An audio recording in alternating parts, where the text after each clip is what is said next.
అధ్యక్ష అధ్యక్ష తప్పకుండా చర్చ పెట్టుకుందాం. అక్కడున్న లేపాట్లకు వచ్చిండ్రు, ఎక్కడ పోయినారో తప్పకుండా చర్చ పెట్టుకుందాం.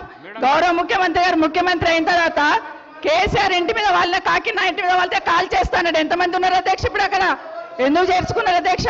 గౌరవ ముఖ్యమంత్రి గారు ఎంజాయ్ చేస్తున్నారు. ఇప్పుడు మాట్లాడుతుంటే గుండె మీద చేసుకొని చెప్పాలి అధ్యక్ష. ముఖ్యమంత్రి గారు కూడా ఆ రోజు నేను అక్కగానే ఆశీర్వదించిన, ఆ రోజు పార్టీలోకి వస్తున్నప్పుడు ఒక అక్కగా ఆశీర్వదించిన, బాబు నువ్వు చాలా పెద్దగా ఎదుగుతావు, ఈ రాష్ట్రానికి ముఖ్యమంత్రి అవుతావు, రాయి పార్టీలకని ఆహ్వానించిన నేను. ఈరోజు మరి నన్నెందుకు కక్ష తీర్చుకుంటున్నాడు నాకు అర్థమైతలేదు. ప్రతిసారి ప్రతి అసెంబ్లీలో ఒక్క నిమిషం ఆగండి చెప్పనియండి.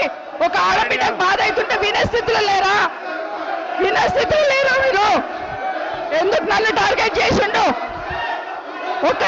మాట్లాడి చెప్పండి అధ్యక్ష, ముందు కంట్రోల్లో పెట్టండి అధ్యక్ష. అధ్యక్ష ముఖ్యమంత్రి గారు ఒక మాట అన్నారు కేటీఆర్ గారిని, నీ వెనక కూర్చున్న అక్కలను నమ్ముకోవద్దు, మోసం చేస్తున్నాడు. ఏం మోసం చేసినాం అధ్యక్ష? ఏం ముంచినాం అధ్యక్ష? ఈయనను ముంచినాం అధ్యక్ష. ఈయనను బతిన్లాడి పార్టీలోకి రా తమ్ముడు అని చెప్పి, నువ్వు వస్తే భవిష్యత్తులో ఈ పార్టీకి నువ్వు ఆశాకిరణం అవుతావు అని చెప్పి పార్టీలకు ఆహ్వానించినా లేదా గుండె మీద చేసుకొని చెప్పమనండి అధ్యక్ష. ఎందుకు టార్గెట్ చేస్తున్నావు? ఏం మోసం చేశాం? ఇప్పుడు కాదు అధ్యక్ష, ఎలక్షన్లు వచ్చినప్పుడు కూడా నా కాన్ఫిడెన్స్ అట్లే కానీ అధ్యక్ష. సభ దాకా పొద్దున ఒక మాట మాట్లాడుతుంది. ఏం మాట్లాడినాం? పొద్దున ఒక మాట, రాత్రి ఒక మాట. ఎవరిని అవమానిస్తున్నావు ఒక్కసారి ఆలోచించండి ముఖ్యమంత్రి గారు. ఎందుకు అవమానిస్తున్నావు? ఎందుకు కక్ష? ప్రతిసారి టార్గెట్ చేస్తున్నావు.